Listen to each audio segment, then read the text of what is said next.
네, 그럼 내가 40, 50에 시작해서 몇 살까지 할 수 있을까? 정년퇴임이 없는 직업인 것 같아요. 장점도 있고 단점도 있잖아요. 억대 연봉 이게 가능할까요? 충분히 가능하죠. 실무자분들마다 이 억대 연봉을 만들어가는 방법들은 다 다르신데 네, 우리 시청자분들이요 나이층이 대부분 이제 40대, 50대, 60대 분들이 대부분이에요. 또 이분들이 다 뭐냐면 은퇴를 이미 했거나 은퇴를 임박하고 계세요. 인생 임박을 또 살아가야 되는데 뭘 할지가 막막한 거죠. 뭐 창업이나 해볼까 해서 음식점이나 커피 전문점이나 이런 거 하시다가 내가 투자했던 거 다 잃고 오시는 분들이 정말로 많아요. 제가 상담 오신 분들이 다 그렇거든요. 그래서 저는 이 중개업 창업은 물론 쉬운 건 아니지만 내가 좀만 공부하고 자격증 1년이면 딸 수 있잖아요. 물론 쉽진 않지만 그쵸, 1년이면 딸 수 있죠. 네. 그리고 약간 경험을 쌓으면 큰 비용 안 들고 창업할 수가 있는데 어때요? 객관적으로 지금 40대, 50대 분들, 본인 이제 젊으시니까, 젊진 않죠? 저도 이제 30대. 30대 네. 이제 후반이신데, 이제 같은 이제 40대 느낌으로 했을 때, 지금 40대, 50대들이 하시라고 권해도 될까요? 어떻게 생각하세요? 저는 정말 좋다고 생각을 해요. 네. 중개업 자체가 예전에는 진짜 연세 지긋하신 분들이 하셨잖아요. 네. 근데 갈수록 점점 나이대가 많이 어려지고 있고, 근데 그 중에서도 가장 하기가 좋은 게 40대에서 50대라고 생각을 해요. 그래요? 네, 20대에서 30대는 말 그대로 너무 많이 흔들려요. 대표님 영상에서도 네. 20대, 30대, 40대 그쵸. 많이 흔들렸다고 하시잖아요. 그러니까 저도 되게 많이 힘들었었고, 근데 대신 20, 30대는 좋은 점이 네. 정말 체력이 좋죠. 맞아요. 하루에 고객을 몇 분을 만나도 다 커버할 수 있을 정도. 네. 근데 고객들한테 의리되는 경우들이 너무 많아요. 나 너무 열심히 하고 싶어서 다 해드릴게요 하다 보니까 을 중에 을로 되고 또 멘탈이 너무 많이 약해지고 그 스트레스 받아서 다시 또 일을 그만두고. 네, 그죠. 40, 50대가 만약에 하신다라면 일단 멘탈이나 이런 감정 기복이나 이런 게 많이 좀 평화돼 그죠. 있으시잖아요. 그래서 스트레스를 감당하시고 하시는 방법도 되게 능수능란하세요. 고객을 응대하는 방법부터 조금 더 평탄해서 제가 보기에는 중개업하기 가장 좋은 나이가 40, 50대가 아닐까. 저도 이제 40 넘어서 시작했어요. 직장 다니다가. 아. 또 제가 아는 많은 분들이 직장 다니다가 40, 50에 시작해서 아주 뭐 몇 억은 아니지만 한 달에 뭐 300에서 한 600 정도 버시면서 평생 직업으로 가신 분들이 많이 있습니다. 여러분도 해내실 수가 있어요. 또 이런 궁금증도 있을 것 같아요. 그래, 그럼 내가 40, 50에 시작해서 몇 살까지 할 수 있을까? 개인적으로 제가 가장 많이 본 건 82살 되신 분, 관악구에서 신림역에 사시는 분이 맞아요. 있어요. 그러신 분들 네. 많죠. 네. 현실적으로 몇 살 정도까지 할 수가 있을까요? 보시기에 그냥? 제가 봤을 때는 정년퇴임이 없는 직업인 것 같아요. 주변 그죠? 아시는 네. 분들도. 건강만 하면. 네. 연세가 지긋하신데도 기존에 고객층 분들이 형성이 돼 있으시니까 그냥 그분들 하나 보여주고 계약 그냥 그 자리에서 되게 쉽게 쓰시고 그래서 한 7, 80대 되셔도 건강만 하시다라면 가능한 일 같아요. 네, 그래요. 이거는 물론 이제 7, 80대에서도 뭐 열심히 하는 건 아니지만 내 체력에 맞게 건강만 하시다고 하면 충분히 그냥 오랫동안 할 수 있는 일이 아닌가 싶습니다. 제 주변에 보면요. 네. 부부가 같이 하는 경우도 굉장히 많으세요. 왜냐면 이제 남자하고 여자하고 좀 성향이 다르잖아요. 예를 들어서 네, 맞아요. 여자 손님이 왔는데 50대 아저씨가 이렇게 같이 모시고 가면 나는 괜찮은데 여성분이 되게 불편할 것 같아요. 맞아요. 그때는 이제 여자분이 가는 게 좋죠. 또 남자들은 이 말주변이 없어요. 그래서 여자분들 이렇게 처음 만나는데도 막 진짜 10년 만난 것처럼 이렇게 해서 네. 또 그렇게 되게 계약이 되잖아요. 맞아요. 부부가 중개업을 같이 하는 거 어떻게 생각하세요? 정말 좋다고 생각을 해요. 저도 제가 중개업을 하면서 네. 되게 부러워했던 부분인데 오너 입장에서 하는 것과 직원들이 아무리 많아도 직원 입장에서 하는 일이 다르거든요. 그쵸, 네. 뭐 계약하는 데선 서로 시너지가 될 수 있지만 운영하는 과정에서도 차이가 많고 운영자가 일단 기본 둘이 되는 거잖아요. 그쵸, 네. 그러다 보니까 같은 곳을 같이 바라보고 가는 경제 공동체. 그래서 힘들 때 되게 의지 잘 되시고 중개업 하면서 멘탈 흔들릴 때가 많잖아요. 네, 힘들 그쵸. 때가 많은데 그때마다 서로 되게 잘 잡고 나가시고 앞으로 잘 가시더라고요. 그러기도 한데 또 같이 하다 보면 또 많이 싸우기도 하시더라고요.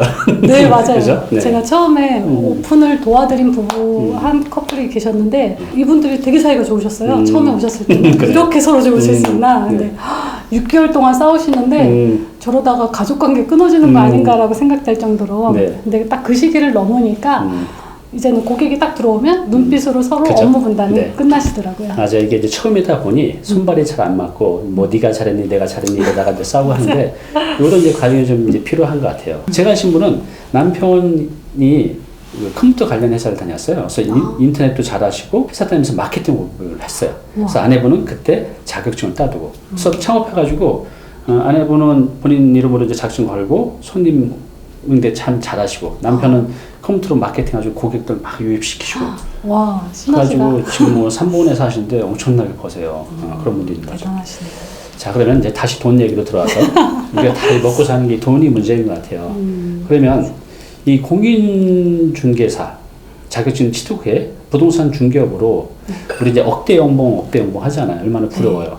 억대 연봉 이게 가능할까요?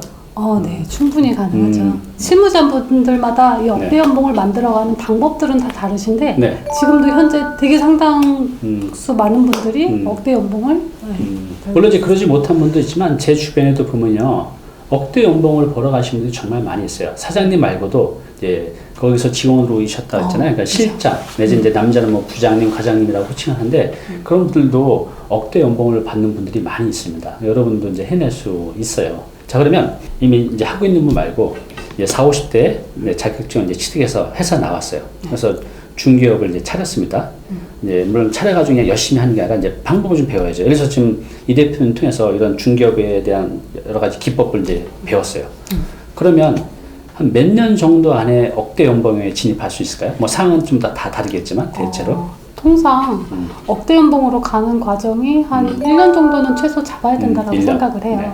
그 이유가 광고를 해서 바로 오시는 분들 바로바로 계약을 할 수는 있지만 네. 그러기에는 광고 비용도 엄청나게 그쵸. 많이 소요가 될 거고 맞아요.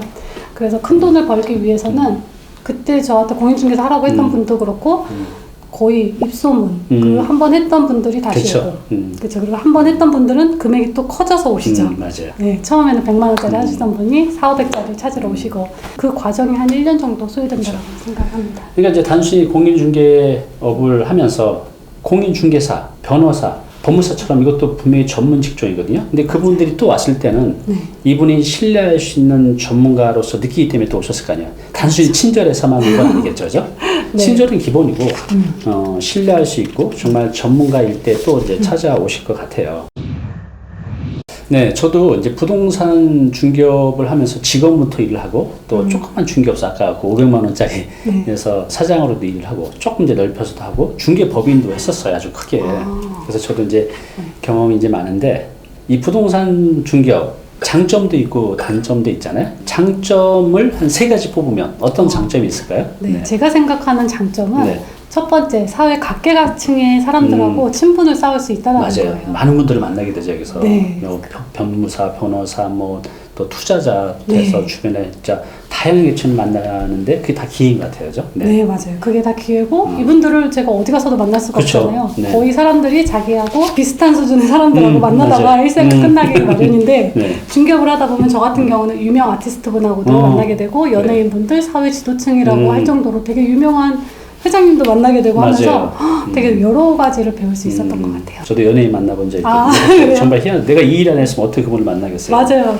그런 느낌. 네. 네, 그리고요? 그리고 두 번째는? 두 번째는 세상 다양한 직업 중에 가장 아름다운 상황에 놓이는 딱 그 시점에 있는 분들을 만나는 것 같아요. 그게 무슨 말이죠? 사람들 보면은 우울할 때가 있고 힘들 때가 있고 기쁠 때가 있잖아요. 네. 그런데 중개업은 희망에 차고 너무 즐겁고 열정에 차 있을 때 사람들을 만나게 된다는 거죠.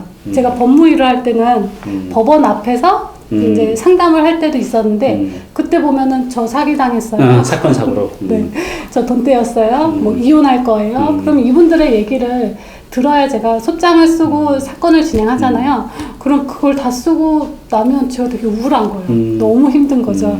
근데 중개업을 하다가 만나시는 분들은 몇 년씩 돈을 모아서 저 집 살 거예요. 또 제가 이 돈을 버느라 이렇게 노력을 했어요. 그죠? 이런 사업을 할 건데 이런 매장을 구해주세요. 너무 신나잖아요. 이렇게 사업 얘기 듣다 보면 저도 같이 기뻐지고. 그래서 이제 아주 기분 좋은 상황, 아름다운 네. 상황에서 만나게 돼서 그게 좋다는 거. 네, 그래서 세 번째는요? 네, 세 번째는 다른 직업에 비해서 존중받으면서도 단기간에 고수입이 가능하다라는 거예요. 그렇죠. 일반적으로 고수입을 번다라면은 그냥 영업처럼 재화를 판매한다 하면은 전문성은 솔직히 인정을 못 받잖아요. 그쵸, 네. 이 사람 그냥 돈 잘 버는 사람이구나. 그런데 이제 중개업은 대우를 받으면서 할 수 있다라는 그 매력이 있는 것 같습니다. 맞아요. 부동산 중개업을 저도 만약 안 했으면 이 자리까지 절대로 못 왔을 것 같아요. 그래서 여기 지금 반포가 한강변은 지금 평당 1억이거든요. 그럼 30평이면 30억이에요. 만약에 중개수로 최대 중개수로 0.9% 받으면 2,700만 원. 양쪽에서 받잖아요. 5,400만 원이에요. 그쵸. 그리고 이제 가끔 이제 이런 조그만 한 30억짜리, 50억짜리, 100억짜리 이렇게 중개하면 억대로도 받는 경험도 생기고, 이게 자주는 아니지만 뭐 제가 아시면 1년에 한 2건씩 계약해서 정말 외제차 끌고 다니면서 사시는 분도 있죠. 이게 왜 그러냐면 이 세상에서 단위 물건이 가장 크잖아요. 30억짜리를 누가 거래를 하겠어요, 부동산 외에는. 다이아몬드도 그 정도 안 될걸요? 그러니까 이제 단위 물건으로 가장 큰 걸 거래하다 보니 여기서 나온 수요가 굉장히 큰 거죠. 그래서 부동산 중개라는 일은 정말 이 세상에서 단위 물건 가장 큰 물건을 중개하는 직업이기 때문에 여기서 나온 이제 수수료가 적지 않다는 거고, 또 이런 물건을 거래하면서는 굉장히 많은 전문 지식이 필요하기 때문에 또 저희를 찾게 되는 거잖아요. 맞아요. 그래서 말씀하신 대로 좀 단기간에 큰 돈을 벌 수 있는 장점도 있어요. 여러분도 해낼 수 있습니다. 이분도 그냥 평범한 분이고 저도 평범한 사람이고 지금 부동산 중개업으로 벌고 계신 분도 다 평범하신 분들이죠. 단 열심히 했을 뿐이고 또 남다른 방법을 좀 알았던 거죠. 그죠? 그러니까 노력만 가지고는 또 안 되는 것 같아요. 맞아요. 뭔가 좀 남다른 노하우, 노력이 필요한 거죠. 그래서 우리 이제 대표님 통해서 한번 알아보시면 될 것 같아요. 자, 그러면 이제 장점 얘기하고 안 좋은 점, 단점 3가지 꼽는다면요? 단점이 되게 많아요. 내가 공인중개사로 재판장을 들어가면 나쁜 사람 죄인이냐? 네, 그런 느낌으로 시작을 해요. 제가 중개업 하는데 와서 강의를 해달라는 거예요. 어머나, 그래서 제가 일반인들이 네, 그런데 알았고, 그럼 내가 어떻게 하면 한 1년 만에 그렇게 전문가가 되고 이렇게 해서 내가 억대 운동을 벌 수 있어? 어떤 노력을 해야 돼? 가장 중요한 거는 네. 네, 오늘 정보 도움이 좀 되셨나요? 앞으로 이런 정보 계속 받아보실 분은요, 여기 구독 부탁드리고요. 그 다음에 오른쪽은 제가 추천한 영상입니다. 꼭 한번 보시기 바랍니다.